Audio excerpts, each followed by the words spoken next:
بسم اللہ الرحمن الرحیم۔ معزز محترم حاضرین و سامعین، اللہ تبارک و تعالیٰ کے فضل و کرم سے رمضان المبارک کی 26ویں شب میں 30ویں پارے کا قریب 3 پاؤ مکمل ہو چکے ہیں۔ آج 30ویں پارے کے آغاز سے لے کر سورہ قدر تک منزل پڑھنے کا شرف و اعزاز حاصل کیا گیا ہے۔ اس کے اندر 20 سورتیں تلاوت کی گئی ہیں اور آج آپ کو ایک رات کی نماز تراویح میں 2 سجدے کرنے کا شرف و اعزاز بھی حاصل ہوا ہے۔ انشاءاللہ العزیز اللہ نے توفیق عطا فرمائی تو کل ہم اپنی منزل تک پہنچیں گے اور قرآن مجید جو ہے وہ ہماری تلاوت میں مکمل ہوگا۔ 17 سورتیں باقی ہیں۔ کل انشاءاللہ العزیز بہت تھوڑے سے وقت میں آپ کو 27 رمضان المبارک کی عبادت کے لیے وقف کیا جائے گا۔ قاری صاحب نے بہت اچھے انداز میں پڑھا ہے اور آپ نے بہت اچھے انداز میں سنا ہے۔ اللہ کے کرم سے ہماری مسجد کی جو رونق ہے وہ پہلے دن سے لے کر اب تک اسی طرح برقرار ہے۔ حضرت قاری صاحب بھی آپ کو معلوم ہے بڑے مجھے ہوئے حافظ و قاری اور عالم ہیں، انہوں نے بھی زیر زبر کی غلطی پر بہت دھیان دیا ہے اور جہاں پر معمولی سی کوتاہی ہوئی قاری صاحب سے کہا ذرا پھر دوبارہ پڑھ کے چلیں۔ یہ بہت ماشاءاللہ بہت اچھا ہمارا سلسلہ نماز تراویح کا رہا ہے اور بقیہ دنوں میں جو انشاءاللہ دن ابھی باقی ہیں اس میں بھی میں دیکھ رہا ہوں قاری صاحب نے اپنے شاگردوں کو تیار کیا ہے، وہ بھی آپ کو تختہ مشق تو نہیں بنائیں گے لیکن ماشاءاللہ لذت دیں گے۔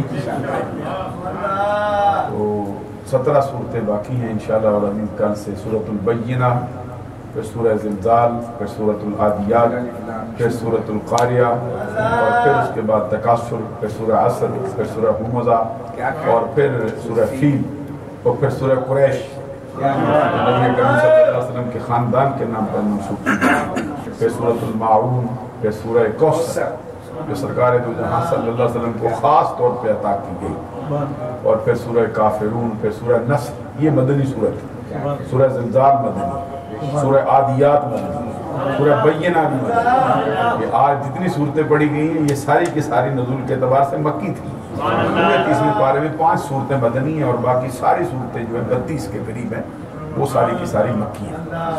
پھر انشاءاللہ العزیز قاری صاحب فرما رہے ہیں نصر کے بعد آگے بھی آخر تک پہنچا تو سورہ لہب ہے، یہ نبی اکرم صلی اللہ علیہ وسلم کا چچا تھا، یہ اس کا جو نبی اکرم صلی اللہ علیہ وسلم کے ساتھ عداوت تھی اس کی بنیاد پر پھر اس کو پھٹکار دی گئی اور اس کی مذمت کی گئی قرآن، اس کی بھی اور اس کی بیوی کی بھی۔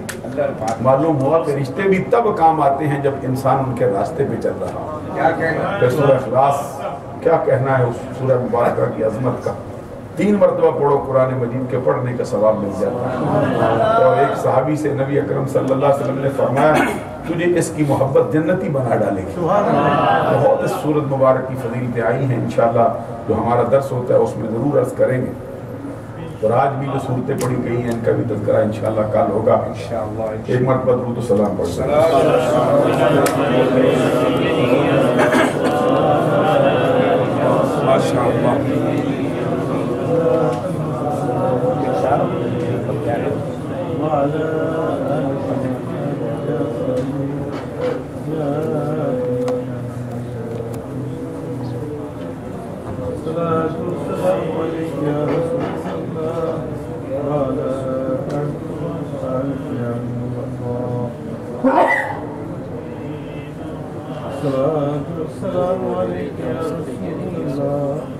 ماشاءاللہ آج بھی بہت اچھے سوالات ہمارے ساتھیوں نے فرمائے ہیں، انہوں نے بھی بڑا اچھا ساتھ دیا ہے پورا رمضان المبارک کا مہینہ، اللہ تعالیٰ ان کو بھی جزائے خیر عطا فرمائے۔ پہلا سوال یہ ہے، کہتے ہیں کہ جو حاملہ عورت ہوتی ہے اگر اس کو طلاق ہو یا اس کا خامد انتقال کر جائے بیوہ ہونے کی صورت میں بھی تو اس کی عدت جو ہے وہ وضع حمل ہے. اس کی عدت وضع حمل ہے کہ جب بچہ جنم دے لے گی تو اس وقت تک اس کی عدت ہوگی. اس کے بعد جس طرح کہ چند دن پہلے بھی ہم نے بیان کیا تھا کہ اگر خامد نے آج اس کو طلاق دی ہے، کل اس نے بچے کو جنم دے دیا، اس کی عدت ختم ہوگی. اور اگر کل کی بجائے اس کا حمل جو ہے وہ 9 ماہ تک چلا جاتا ہے تو اس کی عدت اتنی دیر تک رہے گی جتنی دیر تک اس کے پیٹ میں بچہ رہے. اور وہ بیوہ جس کے پیٹ میں بچہ ہو اس کی عدت بھی وضع حمل ہے. تو اس پر سوال کیا ہے، کہتے ہیں کہ عام طور پر بیوہ کی عدت اور طلاق شدہ کی عدت میں فرق ہوتا ہے.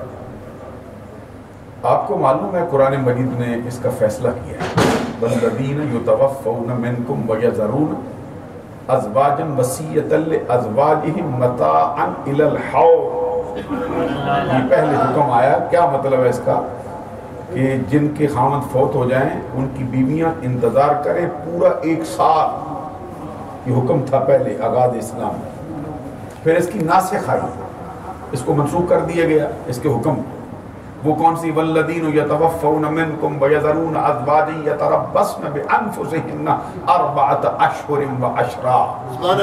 اور وہ لوگ جو فوت ہو جائیں اور اپنے پیچھے بیویاں چھوڑ جائیں وہ انتظار کریں 4 ماہ 10 دن.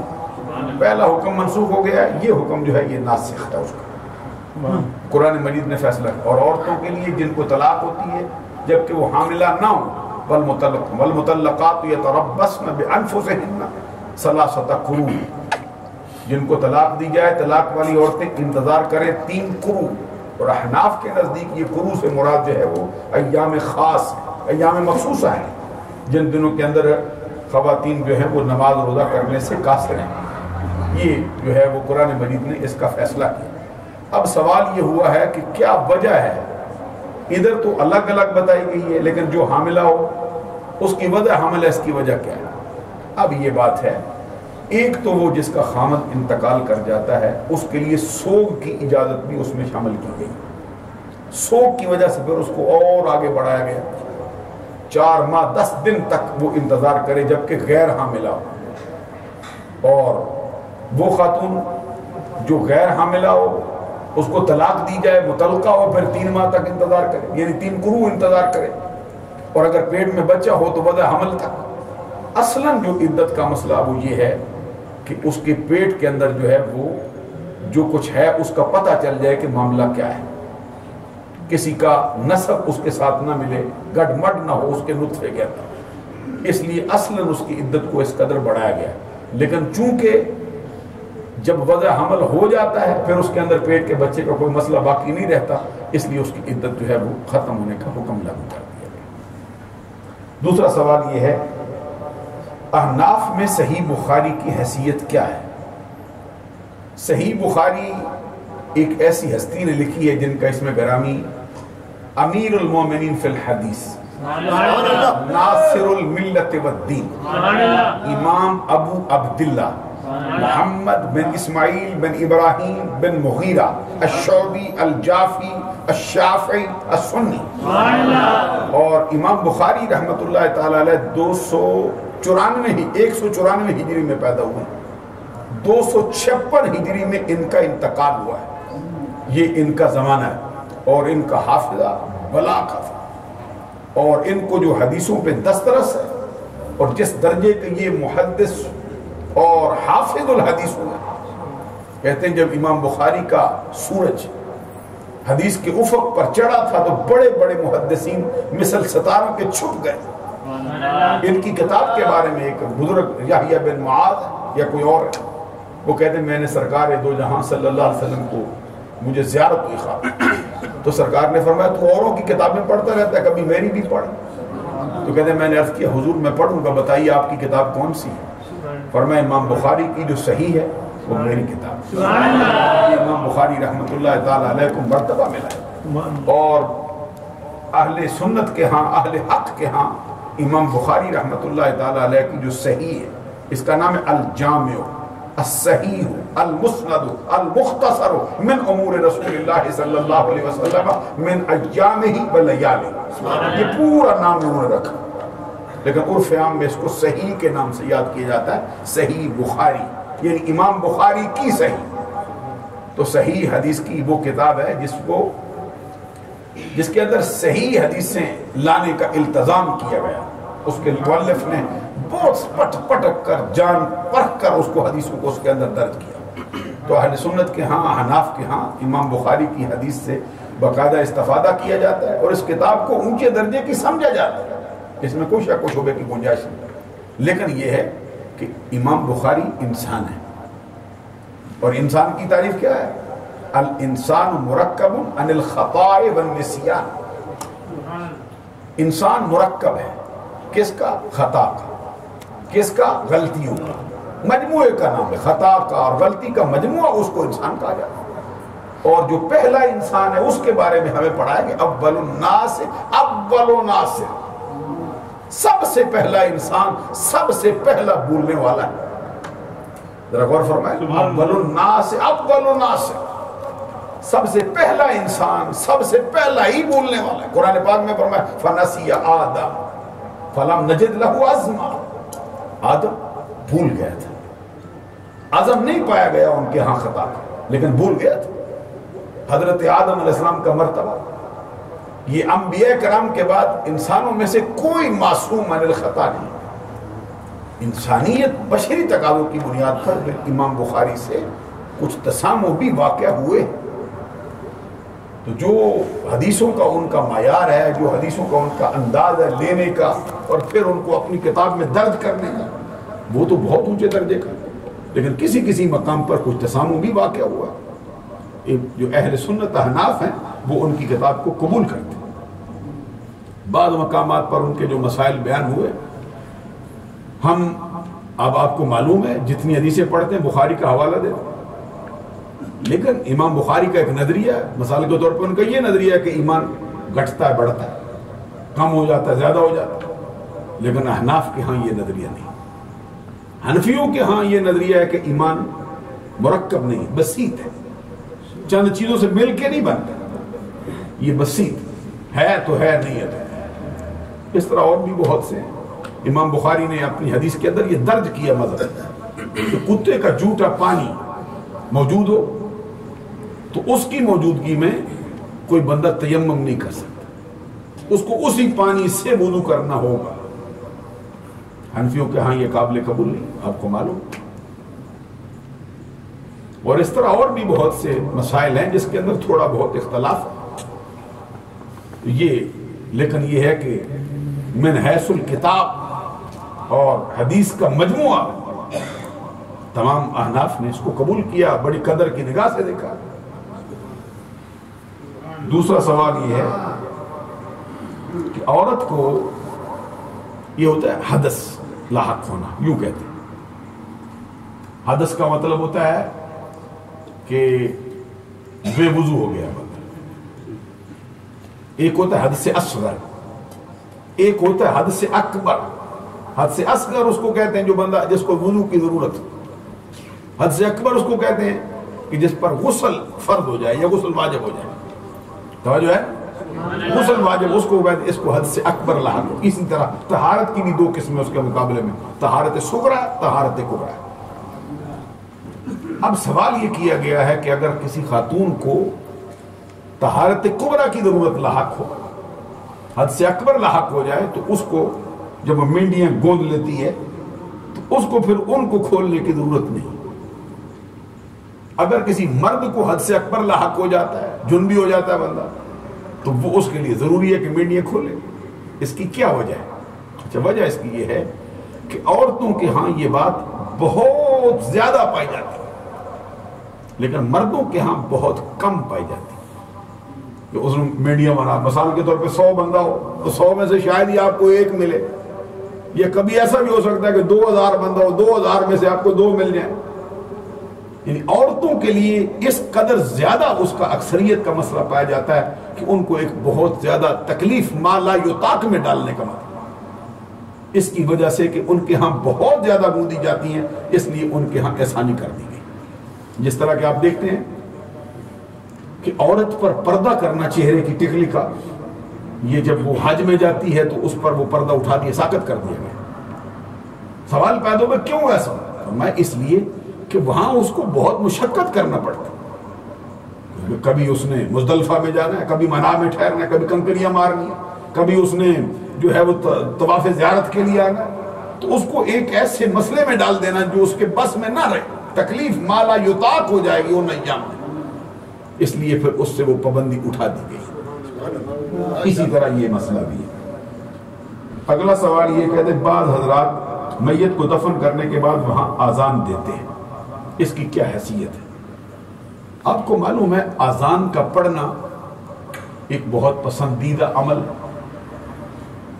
حضور نبی اکرم صلی اللہ علیہ وسلم سے یہ کلمات ثابت ہیں کہ قبر کے اوپر کھڑے ہو کے الحمدللہ، سبحان اللہ، اللہ اکبر. اور پھر سرکار سے تلقین بھی ثابت ہے کہ قبر والے کو جس کو دفن کیا گیا اس کو تلقین بھی کی ہے سرکار نے. اور اسی سے پھر یہ مسئلہ اخذ کیا گیا ہے کہ ایک تلقین بھی ہوگی اور ایک اذان کہہ کے اس کو کچھ یاد بھی دلوایا جائے گا.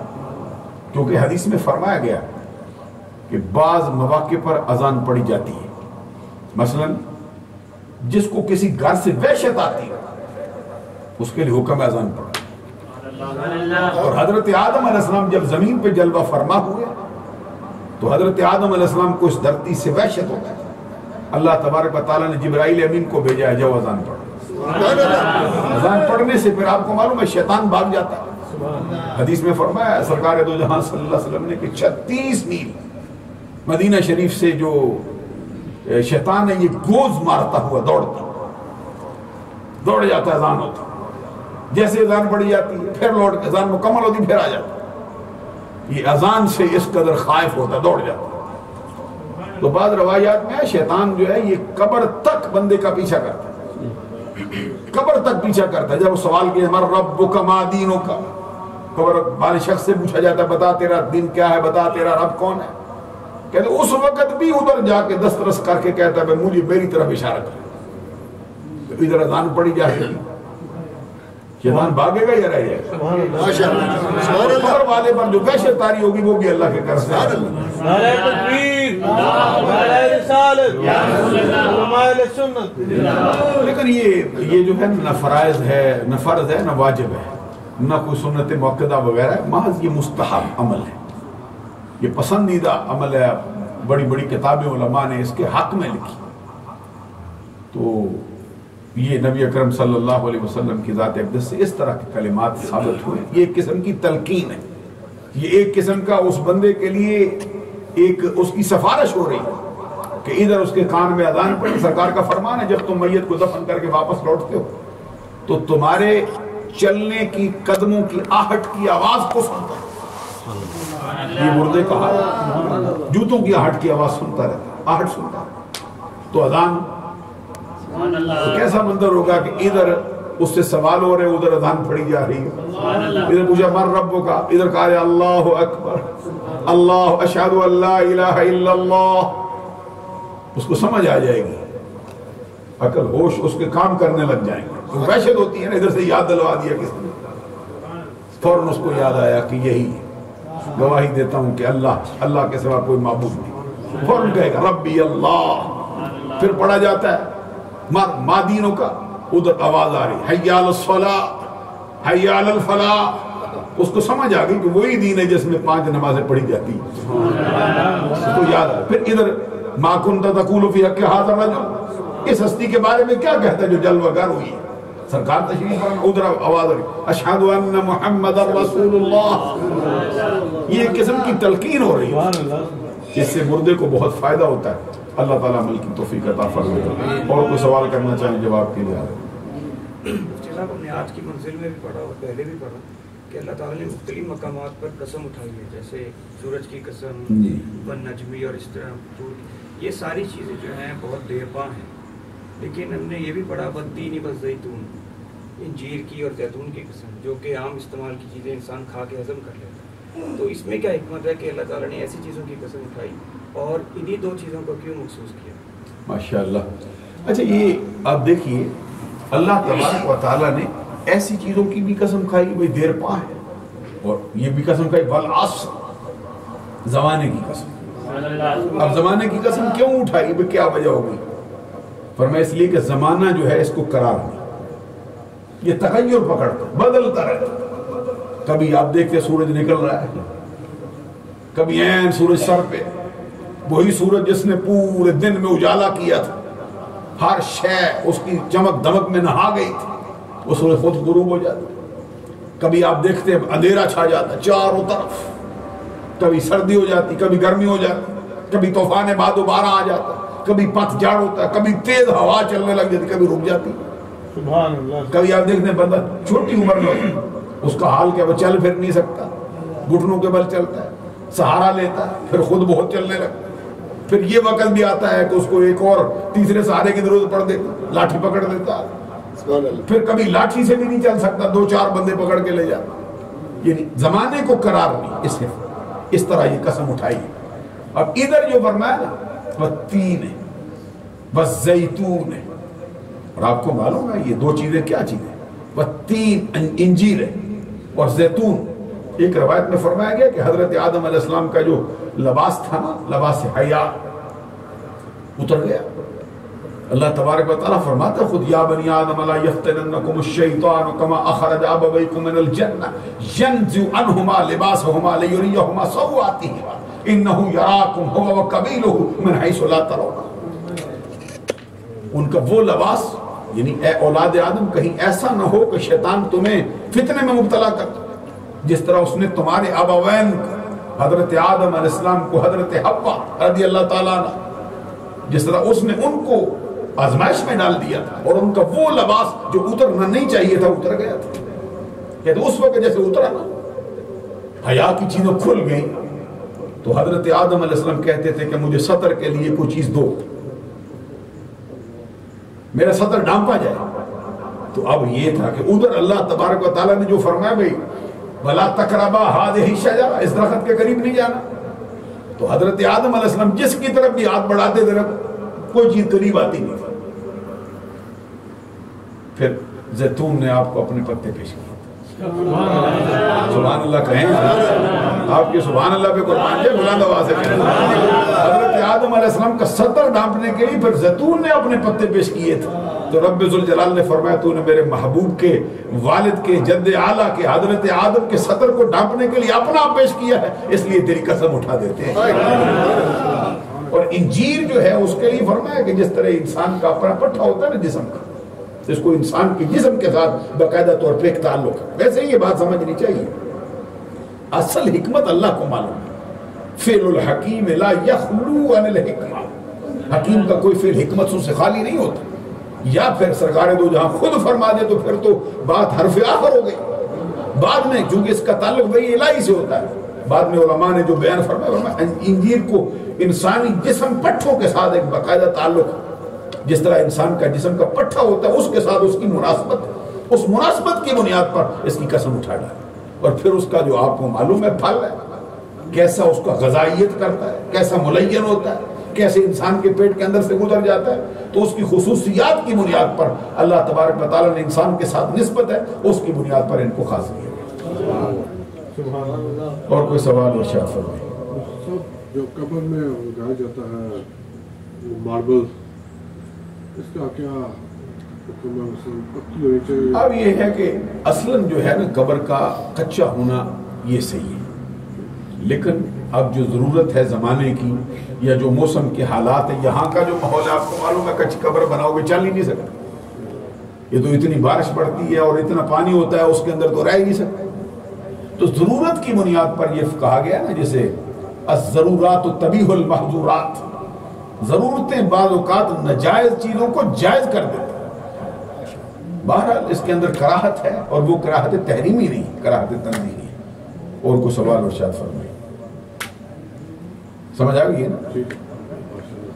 جی صاحب، یہ جو بخاری شریف کے بارے میں سوال کیا گیا، غالباً اس کا اشارہ یہ شاید ذہن میں آ رہا کہ جو غیر مقلدین حضرات ہیں وہ ہمیشہ بخاری شریف کی طرف اشارہ کرتے ہیں اور کہتے ہیں کہ بخاری کا حوالہ دیں، بخاری کا حوالہ دیں، ہم کسی مذہب کو نہیں مانتے. تو امام بخاری خود آپ شافعی المذہب تھے، اس میں ذرا ماشاءاللہ. ابھی علامہ صاحب نے جو اشارہ فرمایا وہ کہتے ہیں ہمیں اس سوال کے اندر یہ بات بھی لگتی ہے کہ شاید یہ پوچھا گیا. امام بخاری رحمۃ اللہ تعالیٰ علیہ جو بذات خود ہے وہ مقلد ہے، یعنی وہ تقلید شخصی کے قائل ہیں. جو غیر مقلدین ان کا سہارا تلاش کر کے ان کو اپنے ساتھ سے عمل کرنا چاہتے ہیں، ان کے ہاں تو تقلید شخصی حرام ہے، ان کے ہاں تو تقلید شخصی شرک. تو امام بخاری رحمۃ اللہ علیہ تقلید شخصی کے خود قائل ہے، جن کی تقلید کا پٹا گلے میں ڈالتے ہیں. امام شافعی اور خود یہ نواب صدیق حسن بھوپالی جو اہل حدیث کا وہابیوں کا امام ہے، اس نے اپنی کتاب ابجد العلوم میں لکھا ہے کہ امام بخاری جو ہیں یہ فقہی مذہب کے اعتبار سے امام شافعی کے مقلد ہیں. تو جو امام بخاری جس کا مقلد ہے وہ امام شافعی، آگے امام شافعی جن کے شاگرد ہیں وہ امام محمد ہیں، امام محمد جن کے شاگرد ہیں وہ ہمارے امام آدم ابو حنیفہ نعمان بن ثابت. تو امام بخاری یہ نہیں بھئی کوئی بندہ کہہ دے بس صرف اسی کتاب کو مانا جائے گا، اس کے علاوہ نہیں. یہ نظریہ صحیح نہیں. کیوں کہ جو بات ہے یہ کتاب ہے پھر سنت ہے. اللہ تبارک و تعالیٰ کا فرمان ہے ما آتاکم الرسول فخذوہ وما نہاکم عنہ فانتہوا. جو رسول تمہیں دے وہ لے لو، جس سے منع کرے بعد آ جاؤ. اور سرکار کا دیا ہوا صحیح جس کتاب میں سے بھی ملے قبول کرنا. یہ مذہب ہے. یہ نہیں بھائی امام بخاری سے کتنی باتیں چھوٹ گئی. یہ ثنا اہل حدیث کے ہاں پڑھی جاتی کوئی نہیں. سبحانک اللہم و بحمدک و تبارک اسمک و تعالی جدک و لا الہ غیرک. تو امام بخاری کی صحیح میں تو کوئی نہیں. کوئی بندہ کہہ سکتا ہے بخاری نے نہیں لکھی تو ہم پڑھیں گے ہی نہیں. پھر آپ کو معلوم ہے سجدہ تعظیم حرام ہے، سرکار نے حرام کیا. زبان اقدس سے فرمایا میں اپنی امت پر حرام کرتا ہوں. تو امام بخاری نے پوری صحیح میں ایک بھی سجدہ تعظیم کی حرمت حدیث نہیں لکھی. وہ کہہ سکتا ہے بخاری نے لکھی مانیں گے ہی نہیں. میں نے پہلے مثال بھی ایک دی ان کی. تو ہمارا چونکہ فقہی ان کے ساتھ اختلاف ہے، اس کے جواب میں ہمارے پاس بھی حدیث ہے. اور ان کا حال یہ ہے کہ جب امام بخاری کی صحیح سے آقا کونین صلی اللہ علیہ وسلم کا علم غیب ثابت ہوتا ہے لیکن نہیں مانتے. سرکار دو جہاں صلی اللہ علیہ وسلم کا اپنا فرمان کہ جس طرح میں آگے دیکھتا ہوں پیچھے بھی دیکھتا ہوں بخاری میں موجود ہے.